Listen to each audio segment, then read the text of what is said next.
100% job గ్యారంటీతో ISTTM business school admissions open. ప్రముఖ వ్యాపారవేత్త నటుడు సిద్ధార్థ మాల్యాకు పెళ్లి సెట్ అయింది. దేశంలో ఇంతమంది వ్యాపారవేత్తలు పెళ్లిళ్లు చేసుకుంటూ ఉంటే ఈ సిద్ధార్థ మాల్యా పెళ్లి మాత్రం మీడియాలో ఓ ప్రముఖ వార్త అయింది. ఎందుకంటే ఈయన వ్యాపారవేత్తే కాదు, సాక్షాత్తు ఇండియాలో బ్యాంకుల్లో వేల కోట్ల రూపాయలు అప్పు చేసి వాటిని కట్టకుండా విదేశాలకు పారిపోయిన విజయ్ మాల్యా సుపుత్రుడు కూడా. ఇంతకీ ఇతని పెళ్లి ఎవరితో కుదిరింది?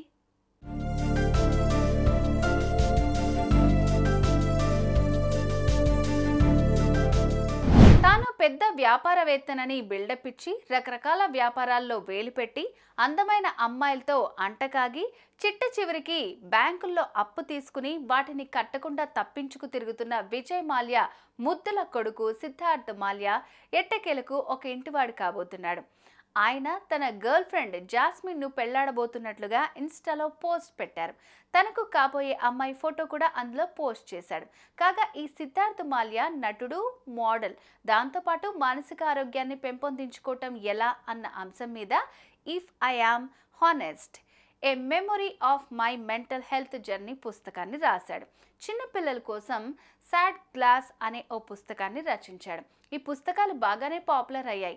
సిద్ధార్థ మాల్యా IPLలో రాయల్ ఛాలెంజర్స్ బెంగళూరు జట్టుకు డైరెక్టర్గా వ్యవహరించినప్పుడు తొలిసారి వార్తల్లో నిలిచాడు. ఆ తర్వాత the hunt for the Kingfisher calendar girl 2013లో న్యాయ నిర్ణేతగా మెరిశాడు. వీటితో పాటు తండ్రి విజయ్ మాల్యాకు చెందిన UB గ్రూప్ చైర్మన్గా కూడా వ్యవహరించాడు. మద్యం తయారీతో పాటు పలు వ్యాపారాలను నిర్వహించిన ఈ సంస్థకు తర్వాత కాలంలో రిజైన్ చేశాడు.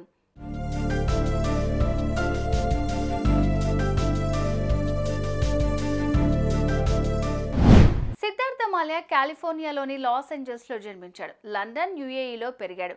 Wellington college, queen Mary university of లండన్లో చదువుకున్నాడు. ఆ తర్వాత royal central school of speech and డ్రామాలో నటనలో శిక్షణ తీసుకున్నాడు. చదువు పూర్తయిన తర్వాత మోడల్గా, నటుడిగా పనిచేయటం ఆరంభించాడు. సెక్స్ కామెడీ మూవీ బ్రహ్మన్ నామంతో పాటు కొన్ని సినిమాల్లో నటించాడు.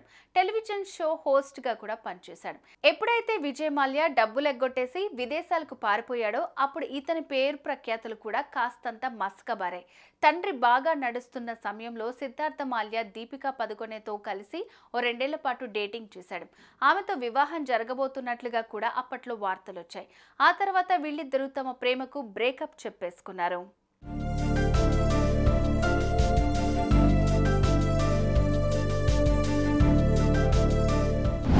మొత్తానికి ఇతని పెళ్లి వ్యవహారం ఇతన్ని మళ్లీ వార్తల్లో నిలిపింది. పెళ్లి వారం మొదలైంది అంటూ ఆయన పెట్టిన పోస్ట్ చర్చకు దారితీసింది. అటు ఏడాది కిందట సిద్ధార్థ తనకు పరిచయమైనట్లు, పెళ్లి చేసుకుందామంటూ ఆయన చేసిన ప్రపోజల్కు తాను ఓకే చెప్పినట్లు జాస్మిన్ ఓ ఇంటర్వ్యూలో చెప్పుకొచ్చింది.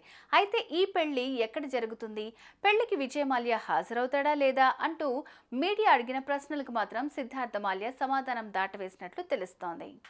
సుమన్ టీవీలో మీ పర్సనల్ అండ్ బిజినెస్ ప్రమోషన్స్ కోసం కింది నెంబర్కి కాంటాక్ట్ చేయండి.